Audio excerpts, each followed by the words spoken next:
Welcome to The Hanley Effect, a podcast by the Hanley Foundation designed to educate, change minds, and save lives. Our goal is to inspire you, showcase our innovations, and change the conversation about addiction and mental health. Join us as we unravel stories of resilience, recovery, and hope. Well, hi, everybody, and welcome back to The Hanley Effect. I'm John Dybin. I'm Rachel Dosical. Hello, Rachel Dosical. How are you this morning? I'm good, Dr. D. How are you? I'm pretty good. We were both talking, we're both feeling a little mellow this morning, which might be to the benefit of everybody who's listening. They might be like, shoo. And our guests. Yes. But today, the reason, can I get you to introduce our guest today? Yes. Although our guest is amazing. I almost took this one. I get to, one of the things as a therapist that we believe in is that you should always have supervision. No matter how, if you're the most senior therapist in the world, there should always be people that are you work with that help you have objectivity and perspective. And for me, one of my main people is our guest today. That when I, as a therapist, that we do, even once people become, credentialed and trained, they still, peer supervision, having peers help you have objectivity. And so our guest today is one of my people that I just couldn't be more grateful for. So today we have in the studio with us Mr. Tommy McGee. Tommy is a licensed mental health counselor, a certified addiction professional, and he's been working in this community for a long time. Tommy is a person that people trust. So welcome, Tommy. Glad to have you here today. Thank you. Thank you for inviting me. And he has a good radio voice. Yes, you were thinking the same thing. You stole it from me, but it's true. You're right. He does. So, Tommy, we love to want to let people get to know you. So, we said that you're a licensed clinician and a psychotherapist and an addictions professional. But we'd love if you would just take a minute to describe in your own words, who are you? What do you do? And tell us a little bit about your journey to being where you're at today. I appreciate that. Originally, I'm from Dallas, Texas. At least that's the umbrella city that I like to mention, because I actually grew up in an area. It's called Oak Cliff in Dallas. And I mean, I'll kind of mix my journey with my upbringing. Yeah. Oak Cliff it's a pretty urban environment, and, urban is, it's a broad term. It is, I used to say that it's not the ghetto, but it's close enough to hear the gunshots. So, okay. All right. So I grew up descriptive. in an environment that at the time I didn't know that it had that flavor. It was what I was used to. And so I grew up with parents that loved me. My parents did eventually get divorced, but I grew up with my mother and father that were very impactful on my upbringing in the very beginning, as well as my grandparents who lived in a city that was outside of Dallas. And so to kind of get a synopsis of that period of my life, I was very familiar with what love looked like growing up those years. Played Little League football and basketball, very active young man. And my neighbors, in my opinion, were some of the greatest people in my life, and learned a lot from not just the adults, but also the children that were a part of my life. And again, I did not know until I was much older that it was considered, a high risk, high crime area, because none of that ever touched me.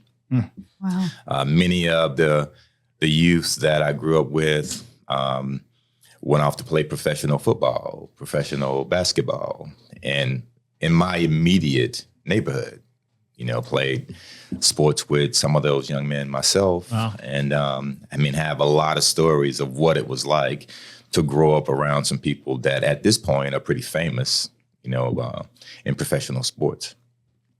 And so that is like the very beginning of what it was like to grow up as a youth. And then my parents were divorced.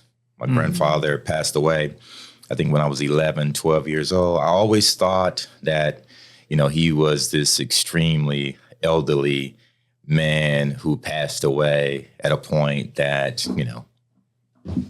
people pass away. Right. He's 100 years old in your mind. Right. Yeah. Plus. And I found out later that actually he was 50 years old. Oh, wow. My goodness. That he passed away from lung cancer. And I remember distinctly one day he was smoking a cigarette and he said, these things are going to kill me one day. He and my father had an extremely close relationship. I mean, I would speculate now as a clinician that, my father's father had passed away when he was young from polio. And so he attached to my grandfather, who was an extremely strong personality. He was the patriarch, not only of our family, but in a town where my mother grew up, that was all family. And so, I mean, he was a very strong figure. He's 6'5", like 200 and something pounds. And so he was the leader of our family. So when he passed away, it had a very detrimental effect on our family. Again, my parents ended up getting divorced almost immediately because I believe he was the glue that held the two of them together. And then my journey, I'm trying to find some kind of identity started. I was a pretty good athlete, I think, at that point. And but I started to dabble in some alcohol at that point. And because I think I was able to overcompensate because of my athletic ability, there was no real sense that there was an addiction. You looked good. Yeah, because people really paid attention to who I was as an athlete and were willing to overlook literally what was going on with me as far as substance or alcohol. I mean, coaches would allow me to show up to school in high school a bit intoxicated as long as I showed up for practice. Wow. And so, I mean, that was the end of my high school experience, was this athlete with all this potential who was not living up to who he could be, not only as an athlete, but as a student. Because I also was intelligent enough that I could still graduate from high school, relatively decent grades, although I was in the throes of addiction. Already by that point, you recognized, no question. Looking back on it, because I was popular for my athleticism, but I was also popular for my party. Okay. So people knew that if they went out with me, that we were going to have a good time. All right. And I could feel again, looking back, myself isolating from the populace, deciding that I was going to choose my own path. And it wasn't because I was such an autonomous individual. It was because I was in the midst of rebellion. And so I was pulling away and deciding that I was going to be something that was opposed to everything that I had grown up with. Because again, I grew up with a decent upbringing, a strong family value. But I was deciding that I was going to pull myself away from that, unconsciously, of course. Sure. And so, the addictive side of my life lasted for 13 years. Oh. Wow. And so I lived a life that was not what my parents expected. I remember, I would find myself in and out of the county jail. And my father had, and I don't think he would mind me saying, my father had a very good reputation. And we share a name. His name's Tommy McGee also. He's Tommy McGee Jr. I'm the third. And I remember there were some pretty noteworthy politicians that would say, be careful, people are going to at some point start to believe that you are your father. And so your exploits are going to tarnish your father's name. So be careful about the things that you get engaged with, which for me was just fuel. Right. Fuel the fire. Right. Because that was the system that I was pushing so hard against in the first place, was this expectation that I had to be who my father or my parents expected me to be. And so I was, going on the other pathway. I remember my dad saying to me once, he was like, the way that you change your life is you need to just stop hanging around the bad crowd. And I remember saying to him, Dad, I am the bad crowd. Right. Yes. I knew that was coming. Right. And this was when, because he would visit me. He was a chaplain. At that point, he had accepted, he had been saved. He had accepted a calling into the ministry. He was pastoring a church, and he was the chaplain at the county jail. And he was visiting me in the county jail when we had this conversation. And he was asking whether or not I was open to him having him release me. And I told him that I thought that was the safest place for me. Wow. Jail. You recognized that at that point? I knew at that point that it wasn't so much the addiction, but the allure of the lifestyle was much greater than any desire or belief that I could get better. So I felt that if he allowed me to remain, and at least I would have a couple of weeks or so of some kind of health, whether it was physical health or some emotional health, because the rebellion had become such a strong part of my personality that, living in that lifestyle, I just fit in so well. And so being incarcerated at that particular time, and it was a very minor thing, being incarcerated was a relief. It was like a reprieve from what it felt like to live on the street. That term, on the street. I've always said that even during that period of my life, I knew that I wasn't a tough guy. I mean, I never pretended or said to anyone, that I was this bad A. I knew that I had this spiritual foundation that was strong. My grandmother, my mother, my grandfather.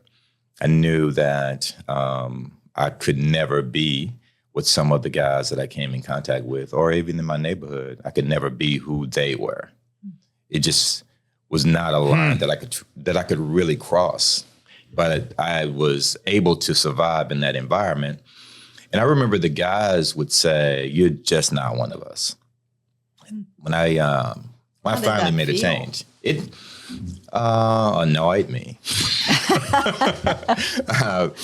Because part of me knew that I couldn't be one of those guys, but part of me wanted so badly to be part of something. Yeah. Because I knew too that, I wasn't this, spiritual pillar also. I knew that I wasn't my father, who now has his doctorate in theology. He's pastor of a church. He's extremely respected. He was respected throughout Dallas at that point. I knew that not only was I not that guy, I knew that was not the person that I wanted to be. That's something more. My father is not just this person with this reputation. He's also a man of action. So he also makes changes within the community. But that is what I didn't know at that time. I thought he was just a man of stature and reputation. And it was almost unreachable. Not only unreachable, but I don't even want to try. I didn't want to be that. I was thinking at one point, again, near the end of my high school, I said, I don't want to be a professional athlete and I don't want to be a pastor. I felt that, as an African American, we were slotted into those roles, that the mentors that I was aware of were either of those. What I didn't mention is one of my cousins, his name is E.K. Bailey. He was a larger than life minister. He had a huge church in Dallas called the Concord Baptist Church that we would attend. He was my father's mentor into the ministry. So I knew that was not an expectation, but we were in that lineage. That there was this belief that I would at some point in my life be in the ministry. And I didn't want any part of that. I didn't want any part of what it looked like publicly. And I definitely didn't want any part of what I had seen of it privately. And so, again, there were the athletes that were in my neighborhood. And it felt like that came so easy to me that I was starting to find myself going down a path that I wasn't really choosing. It was just because of my physical ability that I was able to live in that. So I had decided around, I could say pinpoint my 11th to 12th year that I would not be either of those guys, that I was going to choose my own path. So you find yourself, you're in back. So you don't want to go either way. You find yourself in jail in your 20s. Yeah. Early 20s. Talk to your dad. And you have this opportunity to, should I get you out? And your answer is no. Like, I just got to be here because I don't fit anywhere. And at least here I'm safe. Some point, something changed because you're here. Right. And not in prison. Yeah. I could say the wheels fell off, but the wheels had been like long off. you were going on the treads a long time. So, when I talk with the people, the clients that we work with, we all work in the same industry. When I would talk with them, I would say, when we talk about the need to hit a bottom, I would say every single bottom, depending upon the alcoholic or addict, we find a way out of the bottom. Mm. You give us, most times overnight, we will come up with a new plan, a new scheme, a new hustle, and we can start the addictive lifestyle again. So I remember, long after, that conversation with my father, I was living with, I guess I would say a friend of mine. We were living in a house and, it was not something that, was worth bragging about. But no one in my family really knew where I was living. Intentionally, I didn't want anyone to know where I was. I was just living with this guy. And there was a knock on the door, and it was my mom. My mom was like, trying to think of a current detective. Let's say like Sherlock Holmes. Regardless of where you were, she could always find you. At that time, she was working in the constable's office. And I remember there was always something that I was involved in, I'm trying to think of the statute of limitations, but something that's passed. Right. Because I remember one time I was in a vehicle pursuit. The police were chasing me, and I got away. And my mom, a few days later, she said, "I heard them chasing you on the radio." Wow. And that's all she said. And that's all she needed to say. It sounds like, yeah. Because that was her way. She was always, a support of mine. Even she was very tough, but she was always a support. And that was her way of letting me know that she was still watching me, even though I was not living under her roof.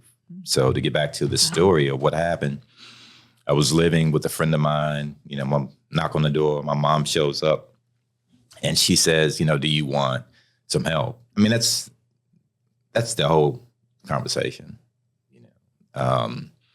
which for me was shocking, even though I knew that she knew the lifestyle I was living, for her to articulate it, for her to say it out loud, it just like cut deep. Mm. And so I said, yes. Wow. So she just came and said, do you want some help? Just out of nowhere. And I didn't want help. And I wasn't expecting to get help. I wasn't that wasn't my rude awakening. It wasn't a spiritual awakening, like a moment of clarity, like people say. I said that was a manipulation. I said yes, because I knew that she would leave. I said yes. And did she leave? She did. She came back the next morning, like bright and early in the morning, before I could get out of bed and get in the streets. And she said, all right, so let's go. Put me in the car, took me to the airport. And like they say, the rest is history. I came to Florida and went into a program here in Florida. And that, for me, is the moment of clarity. The moment of clarity is landing in South Florida, because I realized just what my life looked like once I made it to Florida. I was a 31-year-old man, and, my mom had rescued me. that she had like rescued me from a life that I had determined was going to be my life. I accepted that there was no way out of it and that I was going to embrace it. Literally, I decided I'm just going to do this. Just resigned to it. So I think about you as a third, that there's so much power there for parents, especially, and people who love people who are struggling. There, that we hear people still hear that, people have got to hit rock bottom. And when they hit rock bottom, and the truth is that your story is every rock bottom I hit, I was able to crawl out from under that rock, and my addiction got me, on the next thing. Someone just asked. There was an invitation, and I didn't really even want it. And sometimes knowing that you can ask, sometimes knowing that being the invite for people, that can make the difference. All right. One of the things that was really poignant for me recently is looking at some research that John was talking about, and the fact that people don't necessarily have to want recovery. Right. I think you were talking about Marchman Acts. Yeah. That many times we have folks come in on a Marchman and they are kicking and screaming and they still want to be out on the streets. But the process has begun, and a lot of these folks end up getting recovery. They get sober and they get recovery. It is powerful for parents to know. It's huge. So I love that story. It's so beautiful and so helpful. I mean, even as a parent, it's helpful for me to have that reminder that my job isn't to fix it. My job is to have the invitation out there. You want help? Here's my arms. So eventually, because I want to make sure we have time, and for, people who don't come from a Christian tradition, you're discussing a Christian tradition, when you talk about saved, or you're talking about kind of coming into an acceptance of the faith. I'm trying to think of it in terms if people aren't familiar with that term. But one thing you knew you didn't want to be an athlete, didn't want to go into ministry. So eventually you went to college. I'm curious, what'd you study in college? I did study theology, ministry in my undergrad. Why? Because I didn't want to be a pastor or, an athlete. I wanted to be able to explain spirituality on a completely different plane and level. I wanted, what happened for me as far as the recovery process was when they talk about spiritual experience, I had the educational variety of it. And it says that in the book, I learned enough about my whole process and what happened when I landed in Florida as far as my personality changing and me having a desire for a new life, that could also be a spiritual experience. So what I wanted to learn at Palm Beach Atlantic, I wanted to learn what happened. Can it be Christ? Can it be Allah? Can it be Buddha? I wanted to know if this was exclusive to a single religion. So my education wasn't only about learning more about Christianity. It was learning about man's journey with God. Mm. And so I just actually want to spend an hour talking about that. We can't. That's so funny. You have to come back because that's a podcast episode, what you just said. And again, I'm quoting you a lot today. Dr. D says all the time that what we do at Hanley is we don't get people sober. That's not our job. Mm-hmm. Our job is to help people have a spiritual awakening. Mm-hmm. And that's powerful. I'm getting goosebumps. Yep. And you've been part of that before. So you eventually decided to be, what moved you to become a therapist? A friend of mine who's passed away, his name is Mike Malachar. And so I was complaining about, I was working at wellness as a behavioral health tech. Another friend of mine who's passed, his name's Tony Dodge. He owned Genesis House. And he, for some strange reason, just out of nowhere, he said, you should try working in the field. You know, there's a lady, and that was a friend of his. Her name's Michelle Michael. She owned the Wellness Resource Center. He said, go down and talk with her and see, you know, if it's something that you would be interested in. And they hired me that day. I started working there and like fell in love with it.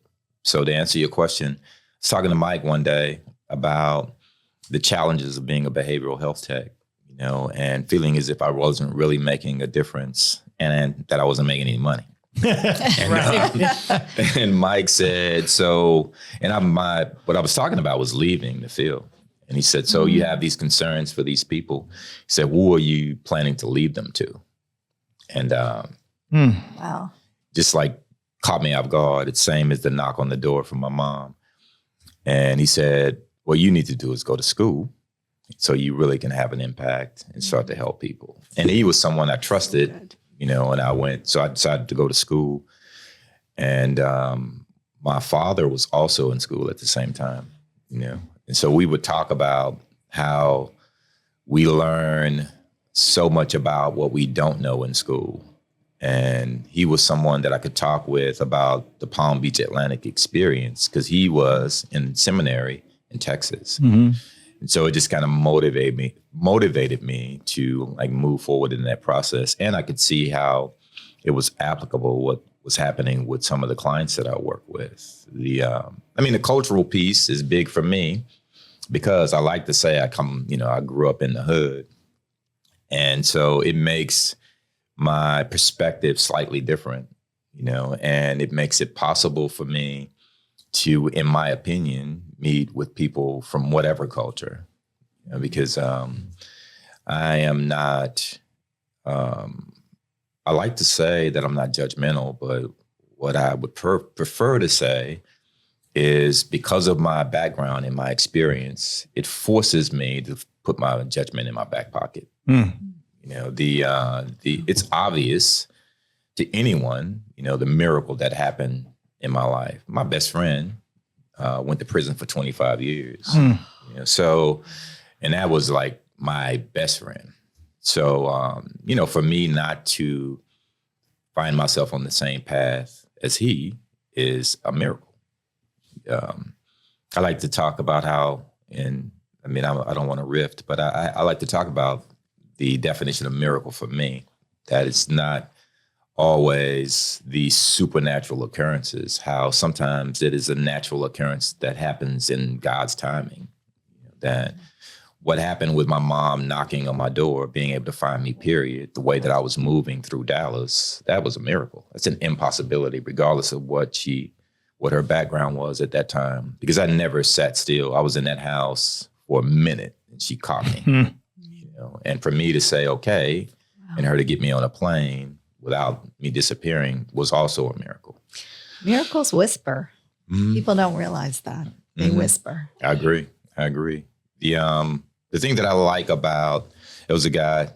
Verkler worked at Palm Beach Atlantic. Sure. And one of the things he talked about one of the interventions that works with addiction is, he said the number one intervention that he's aware of is love. And so that's what worked. Yeah. My mother knocked on my door. She said, do you want help? And there was not an ounce of judgment in her voice. You know, it was 100% compassion. Wow. She never said, do you want some help? You are ruining my life. Do you want some help? You're causing so many problems. It was just, do you want some help? And you could see in her eyes that she just loved me and wanted to see me get better. Why do you still live in Florida? Why haven't you gone back to Texas? It's a combination of things. You know, it is, what do they say? The first thought that popped in my head, you know, it's like talking about Jesus and his inability to do any good in his own town. You know, when I visit Texas from time to time. You know, my mom just passed in February, but I would go on the street and, you know, my experience, it wasn't as if they were like, oh, Tommy, so I heard you're a counselor. We need help. Yeah. It was like, So really, they, I think they love and respect what I do. And I think it's much easier for me to help them from a distance. I have received calls, Facebook messages from people in my neighborhood, exes, people that I've dated, asking for suggestions and advice about friends and family members that they have that are being challenged by addiction. I think it's easier for me to have that kind of message and that kind of impact from this distance, not only for their good, but also for mine. Just be completely candid and transparent. There are some wounds of my own that I still have that I feel when I land in Dallas. Yeah. There are still some familiar places that I pass that I have a tinge. And I don't mean that I have a craving to use, but there is some traumas that have to be processed about some things that have happened in those particular neighborhoods. And it's much easier for me to give a message to the people that I know need it in my old neighborhood if I can do it from a place that I feel safe. And you can have perspective. I love that. I so appreciate it. We're actually, we are coming again to the end of our time already, but I really appreciate that. Anytime there is a reminder, that there's not, no matter how much education you have or training or work you do, there's never a place where we really, people have an idea of a kind of superhuman, right? And that just doesn't exist. It just doesn't exist. And every one of us is human. Every one of us has our stuff that we still have to work on. So I love that. I am bummed we're out of time, but we like to take the last minute and just give it to you. And so we would love for you to just think about what is thinking about people. So professionals and non-professionals and people struggling and people in recovery. And there's a lot of different people who listen, but if thinking about that, is there one last message, one thing that you would like for our listeners to hear from Tommy McGee today? I think for me, it's the importance of community. Community to me means when people that I hesitate to use the word like-minded, because to go back to what you were just saying before, I don't think we have to necessarily be like-minded. I think we can become like-minded. I think community is, reaching out to another human and trying to take some time or time enough to get to know something about that person. For me, I believe that frequently we can be selfish, and it's really about what's going on with me in my world today, but taking a couple of minutes to find out sincerely what's happening in someone else's day. And if it's a person that potentially has something that would be what you consider to be magnetic or a place for you to connect, is being willing to reach in and see if the two of you can share in something, not just for that minute, or for other minutes. So I'm really into community and developing community. I mean, you know that. I love that. Connect phrase, to someone reach today. in. That's right. Reach in. Well, Tommy, thank you so much for being here. There's, as often happens, but especially today, man, there's like 9,000 hours of questions. But we really appreciate you being here. Dr. D, as always, thanks you for being here. And Dr. D, this was fun. I mean, super fun. I am still back. I want to keep talking. We've got to bring them back. I know. We've got to bring them back. You're coming back. Cool. And thanks to everybody who's listening or watching out there today. And for those of you who are and who will come back, we'll see you next time on The Hanley Effect. Bye, everyone. Thank you for joining us for The Hanley Effect. To learn more about our programs, visit hanleyfoundation.org or call 844-502-4673.